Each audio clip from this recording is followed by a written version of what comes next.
Tonight on NAIT NewsWatch. With the rising COVID cases in the province, are we also seeing a rise in people snitching on one another?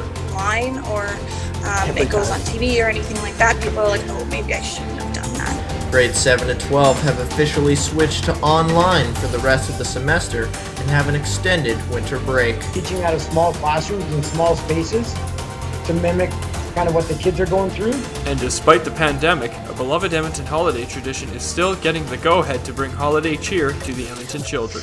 We're going to do curbside pickup, so just like you would pick up your groceries, you'll make an appointment, you'll park in a certain stall, and we'll bring the toys out to vehicles so that people stay in their vehicles and stay safe. NewsWatch starts now. Good evening. Social media is often used to share photos, stories, and opinions, but lately, many Albertans have been using their platforms to call out COVID violations. And DPS has been throwing the book at violators of the mask bylaw, giving out 6 tickets in just 3 days. Let's go to Madison Gummo reporting from her home with more. Thanks, guys. Looking out the window, for some, has taken on a new whistleblower aspect. As infection rates rise and warnings have gone ignored, many people are keeping a closer eye on their neighbors than usual. EPS has asked that all violations be reported to their non-emergency complaint line. However, some have been posting photos and videos of violations on social media instead.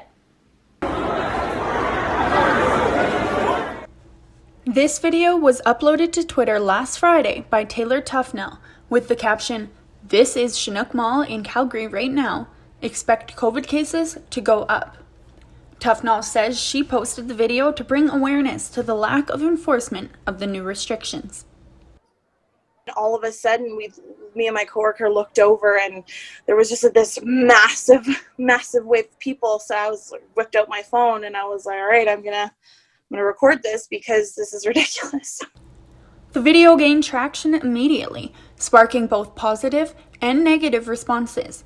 Tufnell believes posting the video brought more attention to the issue than if she had just called the COVID complaint line. If you just call like a report line, it doesn't spread as much awareness when it's just like a group of cops coming to break up a scene. Whereas if you post it online or it goes on TV or anything like that, people are like, oh, maybe I shouldn't have done that. While posting violations on social media has been a proven way to bring awareness and spark a conversation, EPS and NAIT Protective Services are continuing to encourage Edmontonians to use the violation reporting methods they have provided. It is great to report these, as it is a serious issue that's going on in the community. That being said, the best way to report it is to go to the Alberta Health Services website. There's a page there that's Contact Environmental Public Health. And there's also a telephone number, which is 1-833-415-9179. Either one of those ways is a good way to report it. Level 1 community officers have been temporarily given the authority to enforce the Public Health Act, meaning that NAIT Protective Services officers are able to issue tickets of $1,000 or more to anyone caught breaking the COVID restrictions. However, they say they will look for other solutions before resorting to fines. Most of the time, a simple conversation and education is the best route to take instead of doing a fine. Alberta Health Services revealed that they have received more than 36,000 reports of violations since the pandemic began. They are also reminding Albertans that 911 is not the correct way to report a violation. Back to you guys in the studio. Thanks, Madison. That's Madison Gummo reporting from her home. Last Tuesday, it was announced by the Alberta government that grades 7 to 12 would be moved to online due to the rising number of COVID-confirmed cases in the province. This Monday marked the first time that school was online for these kids, dating back to June of this year.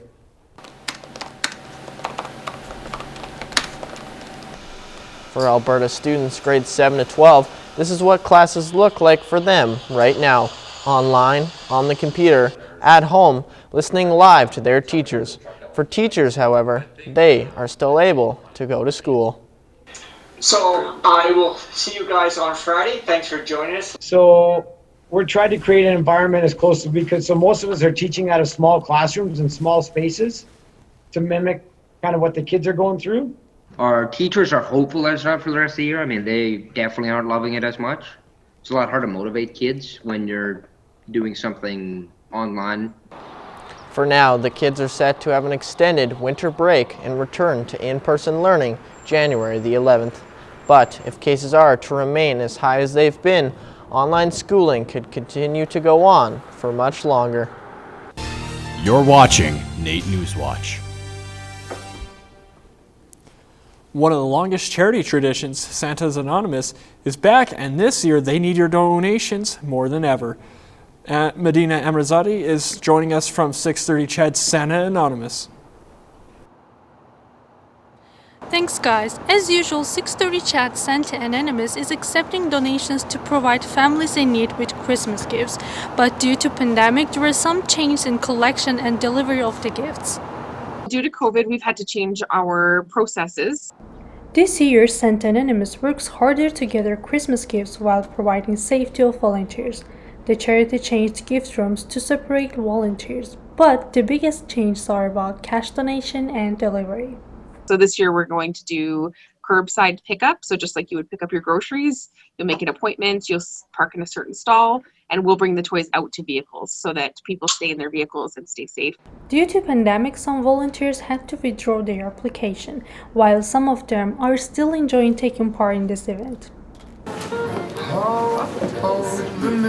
Chris Durham's been volunteering for 10 years at Santa Anonymous. He thinks it's important to bring up awareness to the families in need. Just thought it'd be a great way to get out of the community, and I think a really good lesson for the kids as well, to see that not everybody is thriving at Christmas time, and to get out and meet real people. The charity is accepting and packing Christmas gifts to deliver them on the 12th of December. They are also expecting to deliver Christmas gifts to 10,000 houses, which also means 20,000 gift bags for children in Edmonton. Medina Emrazadi, NAIT NewsWatch. The Edmonton Urban Coyote Project will be launching a different kind of neighborhood watch program to decrease the number of coyote encounters. We have a coyote that decided to come and visit. With coyotes becoming a common sight, the EUCP plans to have volunteers patrol neighborhoods to keep an eye out. If they see a coyote and they get within 40 meters and that coyote still hasn't backed up, they're going to be conducting aversive conditioning, which is the repeated use of a deterrent. Some deterrents include throwing sticks, opening umbrellas, or even shaking jars full of coins. Lajeunesse says patrolling neighborhoods and repelling coyotes should reduce the number of encounters because the coyotes will start associating humans with fear. The program will start in January and run until May. Not surprisingly, due to the pandemic, tourism has been down for Edmonton and the rest of Alberta, something that many might not expect. However, even if a vaccine drops soon and the pandemic ends, tourism in Edmonton is still expected to be down until at least 2024.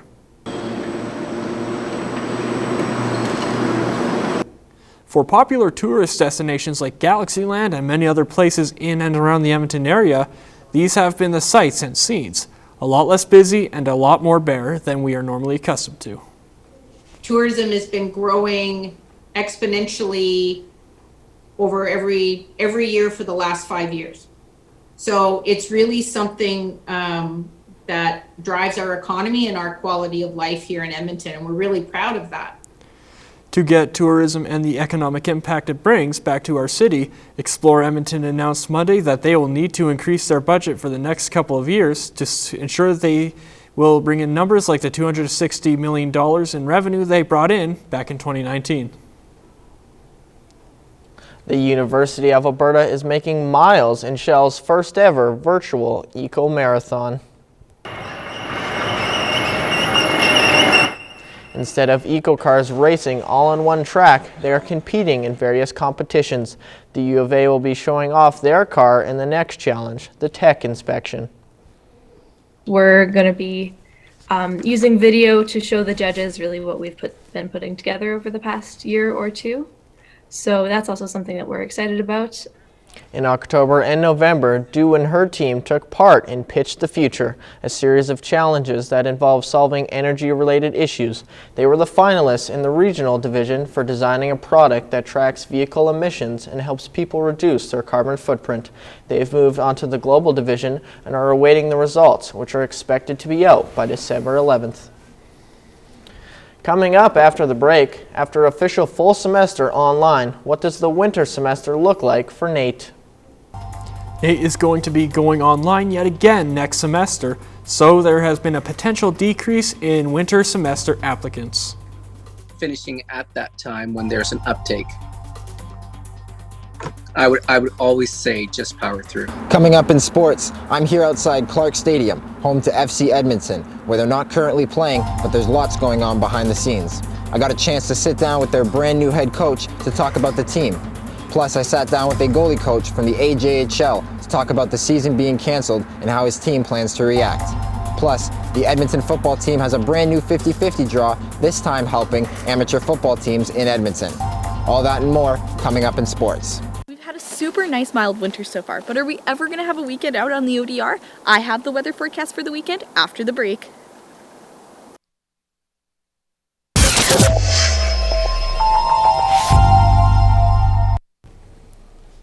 I have to say, Ben, this warm weather has been a lot better than the cold snap we had last year. Yeah, it's definitely been nice, and hopefully it'll be sticking around. And on that note, let's check in with Paige with the weather. Paige? Thanks, guys. Now, it's definitely still a little too warm to get out the super puff, but not complaining about this warm weather. Let's go on to Calgary. So we have a high of 13 and a low of 1, so it's basically summertime there. I'm kind of jealous. And moving on to Jasper, we have a high of 6 and low of -4, so not as warm as Calgary, but you can still get out to the mountains this weekend and not be freezing. Fort McMurray, we have a high of 3 and a low of -3, so kind of the colder area of the province, but still warm enough to get out and take the dog for a walk. And moving on to our city of Edmonton, we have a high of 5 and a low of -2, so perfect to get out to an outdoor patio with a heater and have a socially distanced kind of outdoor dinner. And we have our averages, which is usually a high of -4 and a low of -2, so we are above average. And some records we've had in the month of November is a high of 16 and a low of -42. That's my weather report for the weekend. I hope you have a fabulous weekend. NewsWatch Weather is brought to you by NR92, the station for the students. As these next few weeks come to a close, many students have started registering for their winter term. But after experiencing a full semester of online learning, will as many students be returning to NAIT or deferring? Here's Caroline Smith with more on the story.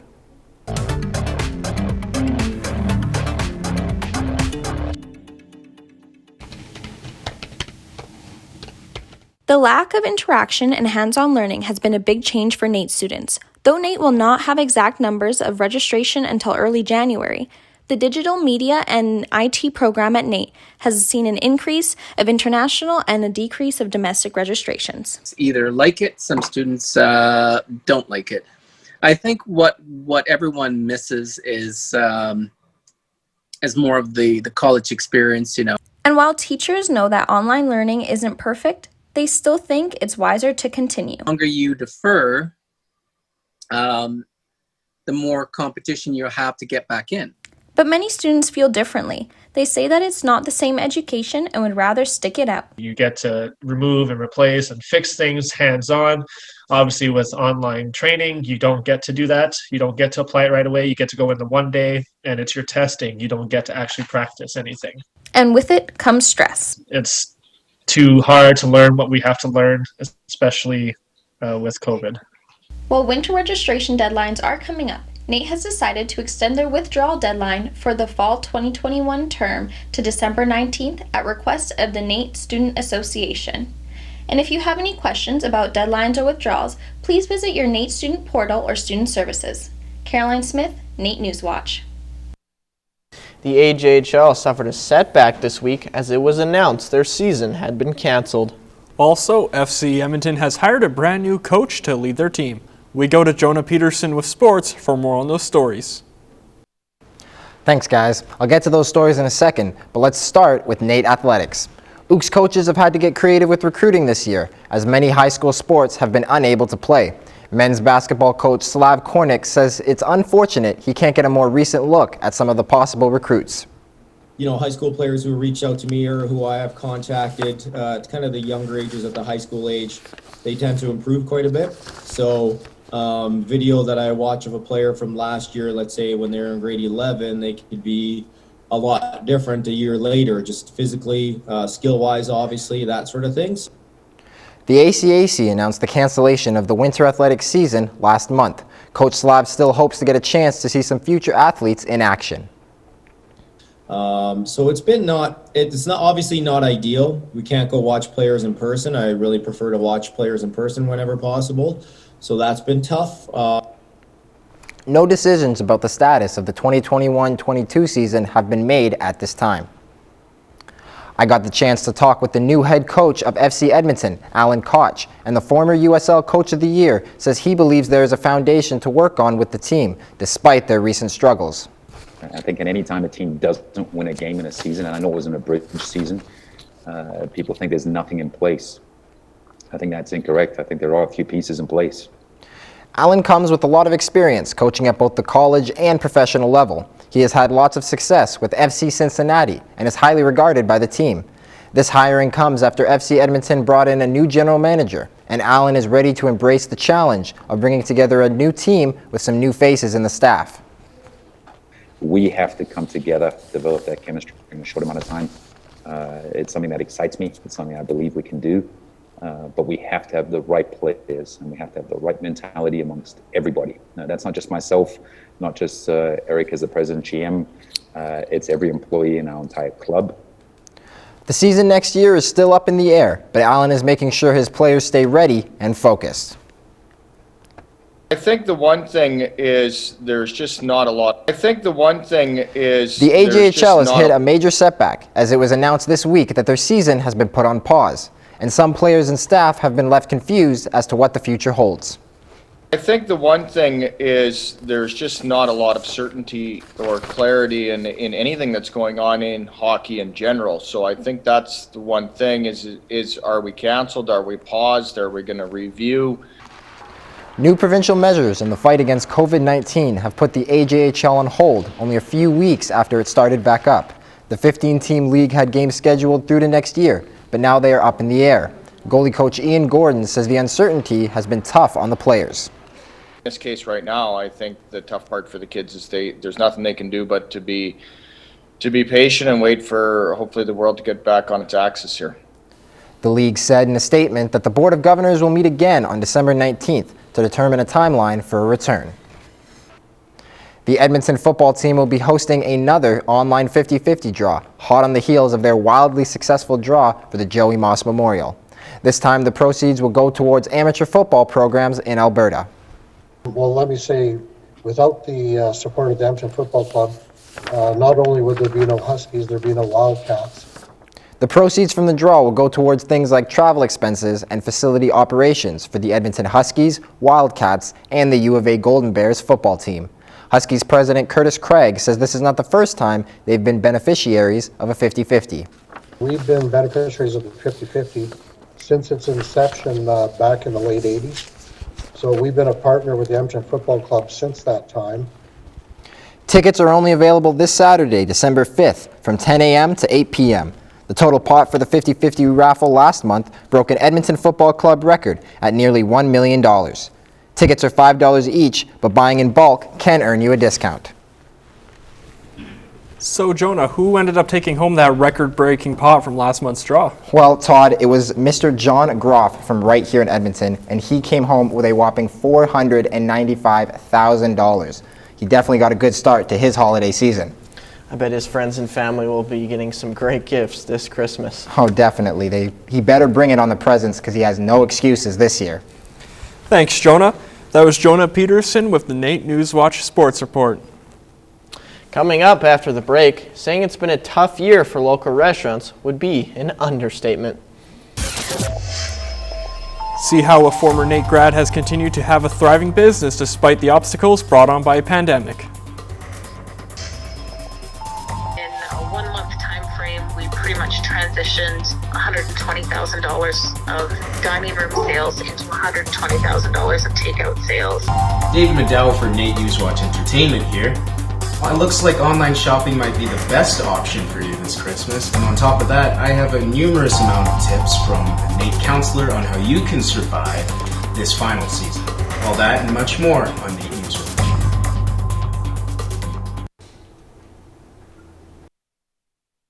You're watching NAIT NewsWatch, the next generation of news. When they announced the mandatory shutdown of restaurants by 11 p.m., some restaurants took it one step further and stopped in-house dining altogether. Yeah, Ben. One of my favorite restaurants, Chartier, a place with a NAIT connection, is only doing takeouts for the foreseeable future. Our Erica Kawagas has more on this story in this week's Great Grads.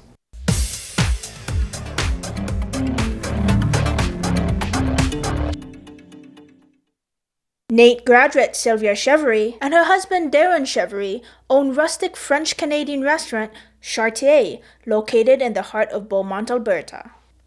Sylvia graduated with a business degree in marketing in 2010. Both of them had worked in the restaurant business for over 15 years and always dreamt of opening a restaurant of their very own. So in 2015, they set up a Kickstarter campaign in hopes of achieving that dream. It's one thing to think that a restaurant would do well in Beaumont, but we actually wanted to kind of get a stronger sense of whether or not it was the right time. So we did a Kickstarter campaign, and in 60 days we raised over $100,000. Thanks to significant contributions from members of the Beaumont community, Chartier became the most successful restaurant Kickstarter campaign in Canada. And we really felt like everybody was with us during this whole journey and celebrating with us and shedding tears with us. When COVID first hit, Chartier switched pretty much exclusively to an online format, taking orders online and bringing them to people's vehicles to minimize contact. In a 1 month time frame, we pretty much transitioned $120,000 of dining room sales into $120,000 of takeout sales. Just focusing in on takeout delivery have been our biggest ways to pivot during COVID. Moving forward, Sylvia hopes to expand her business by opening another restaurant. We would love to be able to kind of expand beyond our own four walls into a new set of walls. We're not in any rush to do that, but it's definitely on our radar. We would love to kind of adapt almost a WestJet model where our team members become partners in our business, not just employees. Sylvia's philosophy is to treat every guest like she would a guest in her own home. And she believes that this is what separates Chartier from other restaurants. Erica Kawagas, NAIT NewsWatch. So Todd, did you get the chance to shop for any Christmas gifts this year, either for yourself or your friends and family? As a matter of fact, Ben, I have. I've actually gotten quite a few presents already this week.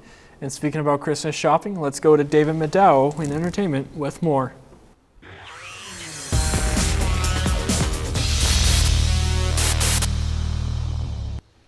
I haven't gotten any shopping done myself, but recently while surfing through Instagram, I found a couple online markets and vendors that will probably help fill my family's Christmas stockings. As COVID cases rise and regulations get stricter, shopping has become a little bit more difficult. However, some vendors are taking matters into their own hands and making their own markets online. Actually, there was an opportunity through Bamboo Ballroom to kind of curate a vintage collection for them as the person who previously had done that move to Calgary. So I just kind of stepped into that role.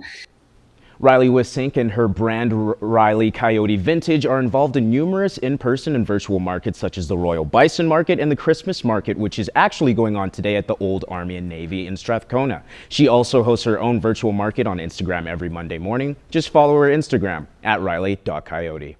An Edmonton-based company has been hard at work breaking into the gaming industry. Morgan Noseworthy takes a closer look. The husband and wife team of Andrew Zarnetsky and Jennifer LaFace are the co-founders of Edmonton game development studio Only by Midnight, who are getting ready to release their debut title, Curved Space, early next year. You play as a energy space harvester, almost like a farmer, and she is, she's gone and harvested this energy, but now these spiders, these space spiders have appeared. think something like Geometry Wars. But what makes it different is we take that 2D gameplay and map it to a 3D surface. As the game progressed, Czarnecki realized that the music he was listening to was having an impact on the development. Projects tend to like sync to a style of music, so listen to a lot of sort of the edgier synth waves, so like cyberpunk, dark synth, that sort of stuff. And it's got to the point where it started coloring the game. Like at some point, it's like, okay, Tron lines on everything. This game needs to like glow. We really clicked with the record label Fixed Neon, and they have been amazing. So we negotiated a soundtrack with Fixed. The game features art by Kyle Charles, a local comic book artist who was recently in the news for signing a contract with Marvel. He was great because it's we have sort of this character, think like Love, Death, Robot. She's not a soldier, but not a farmer either. And he's kind of like, I got it. This is just the beginning for Only by Midnight. They have already started laying the groundwork for their second title. We're calling it the Tragic Kingdom. And I came up with the concept that there is a man made of paper and his dog made of ink. And they are exploring this surreal, dreamlike world. It's more of a story, narrative-driven game where you're making choices, you're choosing to accept or reject memories, and some of them are true and some of them maybe aren't so true. Curved Space is set to be released next spring on PS4, Xbox One, PC, and Nintendo Switch. No release date yet for Tragic Kingdom, but we'll keep an eye out for that one. For NAIT NewsWatch, I'm Morgan Noseworthy. Thanks for that, Morgan. Unfortunately, this is all I have for this week in entertainment, but thank you for tuning in. Well, it might not be ODR weather, but it sure sounds like it's going to be quite a good weekend to go outside and get some fresh air. Yeah, I'm for sure going to the dog park this weekend with my dogs. Thanks for tuning in to this semester's last episode of NAIT NewsWatch. Make sure to tune in for our extra show next week. I'm Ben Tompkins. And I'm Tom Murray. Have a good weekend, everyone.